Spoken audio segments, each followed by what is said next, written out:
ఒక చిన్న గ్రామంలో రామ్ అనే చిట్టి పిల్లవాడు ఉండేవాడు. అతనికి ఆడుకోవడం అంటే ప్రాణం. మైదానంలో పరిగెత్తడం, స్నేహితులతో గిల్లిదందా ఆడటం, చెట్లెక్కడం ఇవన్నీ అతనికి ఎంతో ఇష్టమైనవి. కాని రామ్కు అసహ్యంగా అనిపించే ఒక్క పని, అదే స్కూల్ హోంవర్క్. ప్రతిరోజూ సాయంత్రం అవగానే తల్లి అడుగుతుంది, రామ్, హోంవర్క్ చేశావా? రామ్ చిలిపిగా నవ్వుతూ, రేపు చేస్తా అమ్మా, ఈరోజు కాస్త ఆడనివ్వు అని అమ్మ గంభీరంగా చెప్పేది. ఒక్కరోజుకి మినహాయింపు మంచిది కాదు బాబూ. రోజూ కొద్దిగా అయినా చదవడం అలవాటు చేసుకోకపోతే చివరికి కష్టపడాల్సిందే. కాని రామ్ ఎప్పుడూ ఆటలే ప్రాధాన్యంగా చూసేవాడు.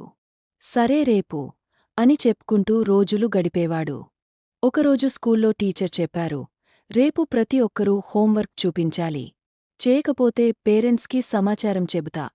అవకాశం ఉన్నప్పటికీ రామ్ సీరియస్గా తీసుకోలేదు. ఆ రోజు సాయంత్రం మళ్లీ మైదానం చేరిపోయాడు. రెండో రోజు స్కూల్కి వెళ్లిన రామ్ టెన్షన్లో ఉన్నాడు. హోంవర్క్ చేయకుండా టీచర్ ముందు నిలబడ్డాడు. టీచర్ ఆగ్రహంతో, ఇలా తక్కువగా చూసుకుంటే నువ్వు ఎలా పురోగమిస్తావు? అన్నారు. మిత్రుల ముందు రామ్ కొంచెం నొచ్చుకున్నాడు. సిగ్గుతో తలదించుకున్నాడు. ఇంటికి వెళ్లిన తరువాత తల్లి దగ్గరకు వెళ్లి అంగలార్చాడు.